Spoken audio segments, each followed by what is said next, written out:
Hello, my name is Paul Schuhart, and I am at AndVinyl interviewing the editor of Ville, a rock and roll magazine. James Cargill. Thank you. I think. Oh, Ville, a rock and roll magazine. And the reason that I went with it and then I stayed with it, because actually somebody suggested maybe you should go with music and make it broader and blah, blah, blah like that. But then once I did that, I realized that rock and roll wasn't exactly a genre that I was talking about. It was more like an attitude. And music was just neutered, you know, that just took all the oomph out of it. So I said, I hate that. So let's do rock and roll and just call it, you know, what I originally intended for it to be. Yeah. And Ville, you know, I mean, obviously, mostly everything that I love about the scene is how everybody is so supportive.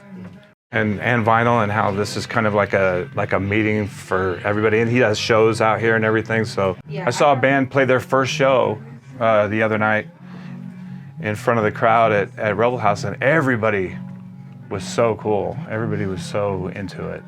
I do everything myself. It's a labor of love, and it's exactly how I want it to look. I have no training, but I wanted it to look as rock and roll as I could, and it's not even as sloppy as I'd like it to be, because I know everybody would be after me that knows me. Well, I've had some pretty harsh criticisms, but I feel like I'm getting better. If you look at issue 1 and issue 2, there's a lot of difference as far as like what I have. You know, I mean, it's nothing monumental, but it's I don't know. I'm having a lot more fun with it.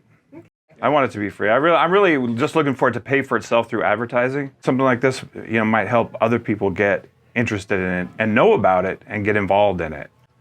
That's what I really wanted to do, is so the whole community could see what was going on, and that they had this really, really cool thing that they don't know about or they may not know about going on, that they could be part of, or, well, yeah, even as an audience member, or, you know, if they had something to offer. I'm not used to that from where I came from and from what I've seen in the past, where everybody is just like that kind of community, like a family. No other way to really describe it. Everybody is so good to each other here. It's awesome and refreshing.